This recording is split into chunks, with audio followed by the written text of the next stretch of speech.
Star Wars is known for telling these galactic scale stories, but the moments that genuinely connect with us the most are always the ones that feel the most human. That's exactly why Ludwig Göransson's score for The Mandalorian and Grogu has some of my absolute favorite musical storytelling that we've gotten from Star Wars in such a long time. Just listen to this final track.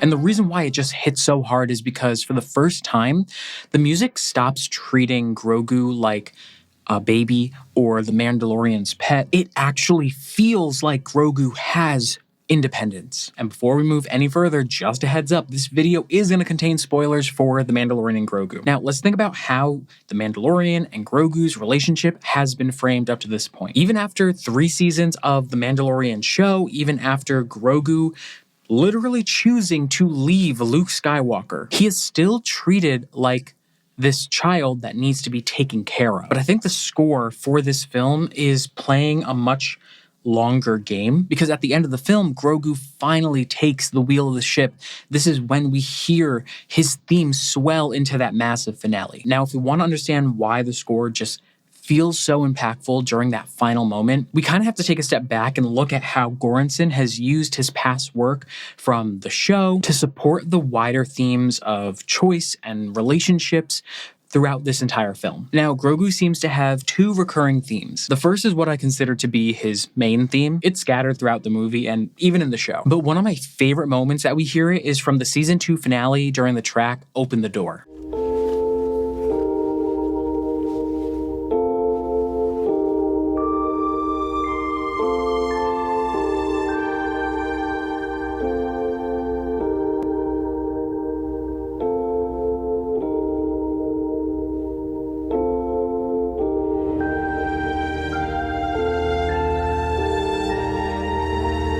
All right, pal. It's time to go.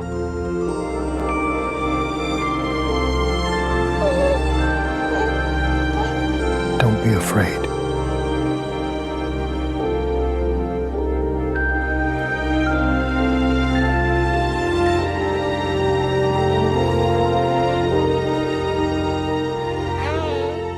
You hear the melody play right as the Mandalorian, Din Djarin, takes off his helmet and Grogu reaches out and touches his face. It's such an emotional, heartfelt goodbye, and I think that's why I feel like this theme in particular represents almost Grogu's role in their relationship. It's about their bond. It even uses like this distinct 2-phrase pattern that kind of acts like this call and response between father and son. Like if I were just to pluck out the melody on the piano,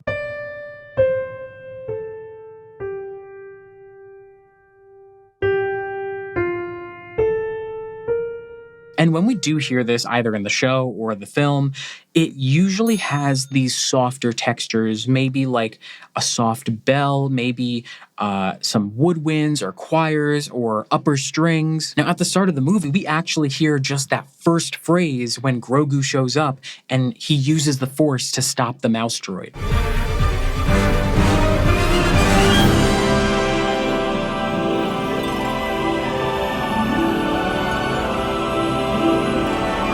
Harps, choirs, strings, and it stops. So we only get that first phrase for Grogu. And the reason why this is so effective is because this happens right after this intense 4-minute sequence of the Mandalorian taking down this group of Imperial remnants. So after this nonstop synth and rhythm and driving alarms, it almost feels like this breath of fresh air. It's like this weight being lifted off of our shoulders, but it's only for a second. And hearing that one moment, it's such a satisfying entrance for Grogu because for fans of the show, it feels familiar. And the theme itself is so simple. It's structured in this logical way. And because of that, it kind of has this childlike feel to it. Let's take the scene from season 2 where Grogu walks off on his own and he starts to eat those spider eggs.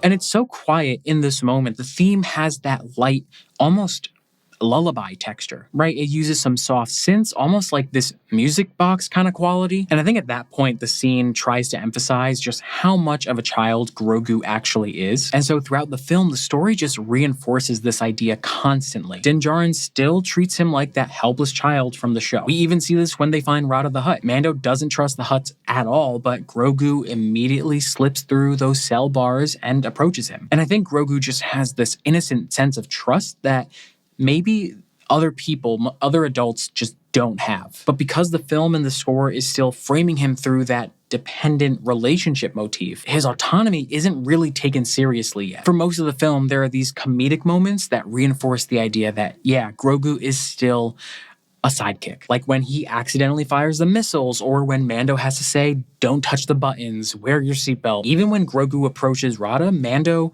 tells him to heel like he's a pet. But while the story keeps using these comedic beats to frame him as just helpless or as a child, the score is actively preparing us for something that is much bigger. Because right alongside that relationship theme, Göransson reintroduces another motif, which is what I consider to be Grogu's destiny theme. This is the grand, emotional side of his identity, and this is what we hear during that Your Turn Grogu track. I think this motif usually hints at a larger purpose, a deeper connection to the Force, and funny enough, Göransson actually rarely uses this one throughout the film. But I didn't really notice that until I went back, specifically looking for this one motif. And by saving it, Göransson really makes its impact way more dramatic, way more emotional when we finally do hear it. Like in the show, there's a scene where the Mandalorian has to take Grogu to the Seeing Stone. And as he's telling Grogu that he's special,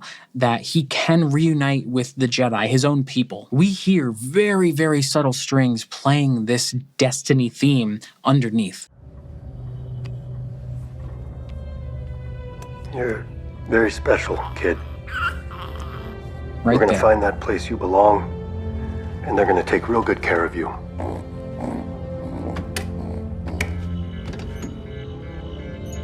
This is Tython. That's where we're gonna try and find you a Jedi.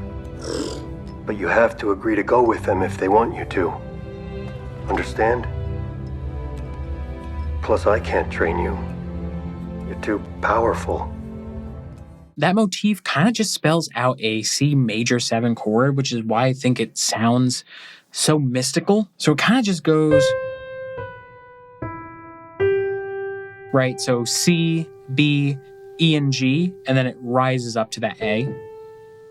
Now, in the film, one of the first times we get a glimpse into this theme is during a track called The Helmet. This is when the twins unmask the Mandalorian, he's fighting that dragon snake, and Grogu comes to save Din Djarin.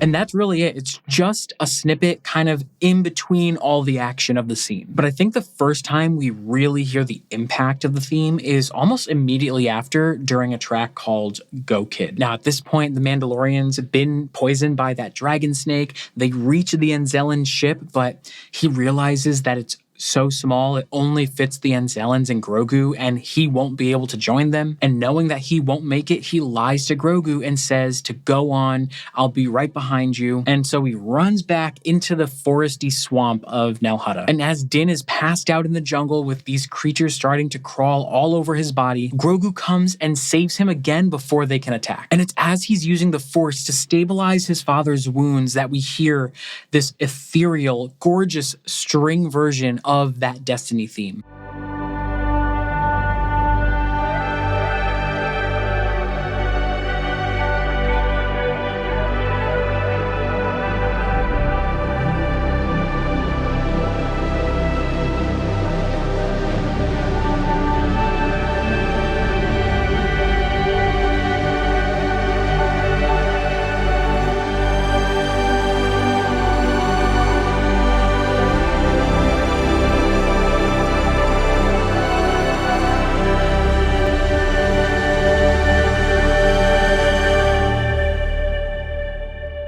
And saving this theme specifically for these big moments says a lot about how Göransson wants to use his music to support the story. And I have no clue if this is a coincidence or if this is an intentional Easter egg, but to me, I think I hear Kylo Ren's theme in this Destiny theme. Because if we break it down, Kylo's follows that same,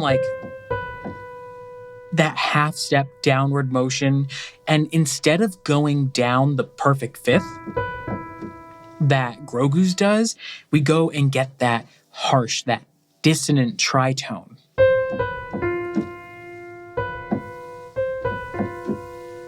And then it rises up to that A flat and then drops down to C.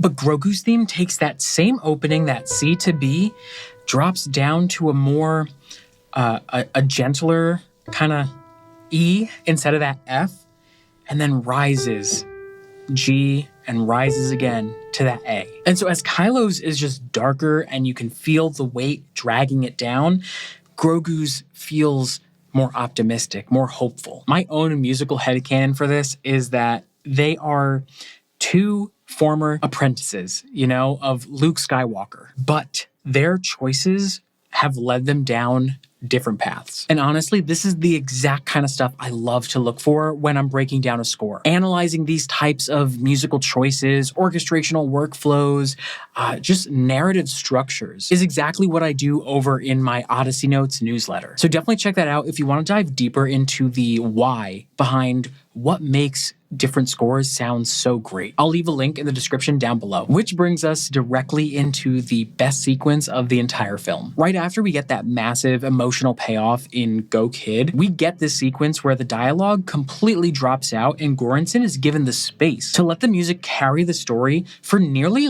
15 minutes. And this is when we move into a track called Grogu's World. Grogu has to figure out survival entirely on his own while he's foraging for food, building shelter, and just taking care of the Mandalorian. And instead of over-relying on the Destiny theme that we just heard, the score brings back that relationship theme, but it changes how it functions within the context. If that theme represents the bond between the Mandalorian and Grogu, then playing it while Din Djarin is unconscious means that Grogu is trying to hold on to that relationship by himself. And I think that this section in particular is the closest that this score ever comes to, the texture and the orchestration choices of John Williams.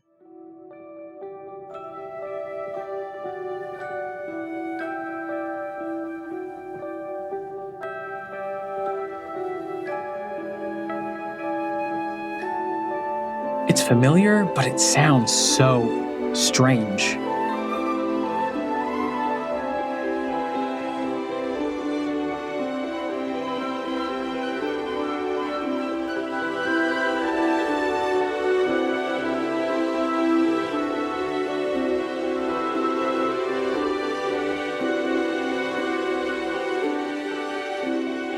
And just sustains.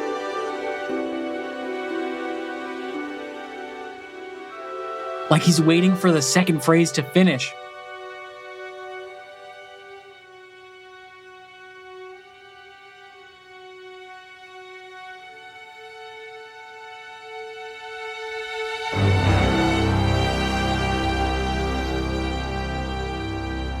Again, that's just a small bit of this really long sequence, but it completely strips away, the heavy brass, the heavy synths. Instead, the music really leans into the woodwinds, the string ensemble. There's almost this sense of deeper wisdom, deeper maturity, just baked right into the melody now. Because Göransson uses these unexpected notes, these modulation kind of shifts. I think it reflects how Grogu is now vulnerable. He's isolated and, he's figuring out how to take care of this person who has always been there to take care of him. And throughout the sequence, Grogu keeps returning, stealing fish from this swamp fisherman named Gattori. But this is how he eventually gets the remedy for Mando's poison. And Gattori says something that I absolutely loved, and it's something along the lines of, best you can do is make him comfortable. There comes a time when we all have to say goodbye. As someone who lost my own father, this entire scene hit incredibly close to home for me. It really captured the exact emotional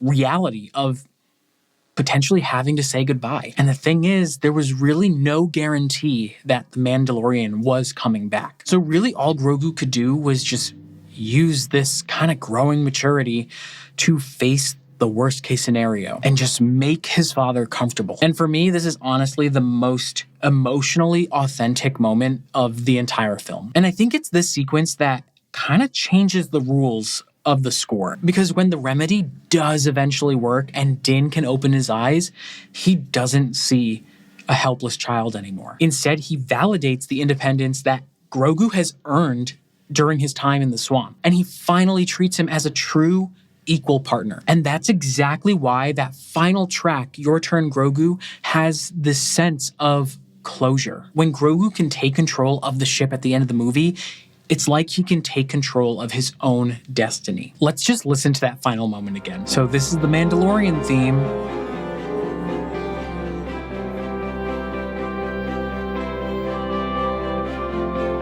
But its context is completely different from what we know.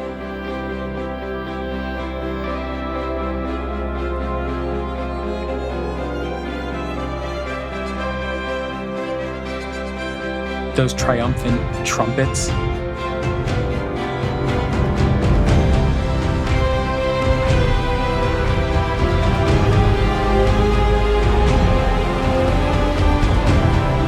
And those string ostinatos underneath.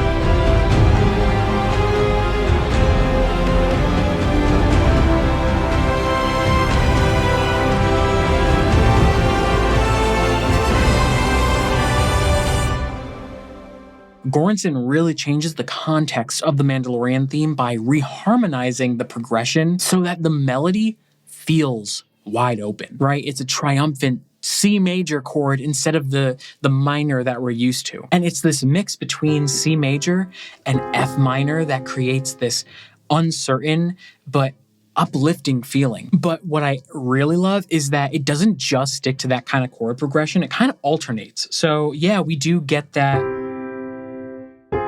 F minor, but sometimes it does change to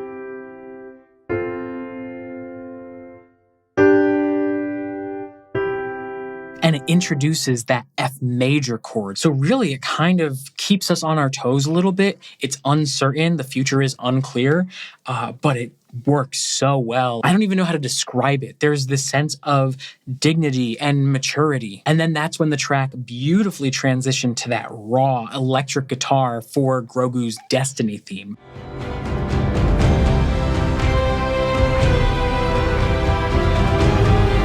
F minor there.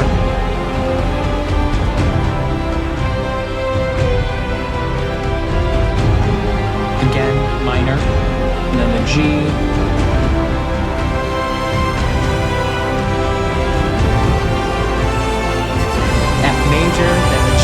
Oh, it's so good. It creates that uplifting feeling there when it changes from minor to major. And a fantastic finale kind of finish. It's as if Grogu not only grew up, but he's finding a way to balance the way of The Mandalorian and The Jedi. Now, I know that The Mandalorian and Grogu film is a very safe return for Star Wars on the big screen, and people really are torn about it. The word that always comes up is just like, yeah, it's fun. But Ludwig Göransson's score is easily my favorite part about this film, hands down. He took the movie's core themes and created a score that captures the essence of relationships and growth. And we didn't even mention the other absolute bangers like Shikari or Rada's theme. There is just so much to this music that we could talk about. But if you do want to see more of how this kind of musical storytelling drives the psychology of other Star Wars characters, then definitely check out my Maul Shadowlord video next. I'll see you over there, and as always, happy composing.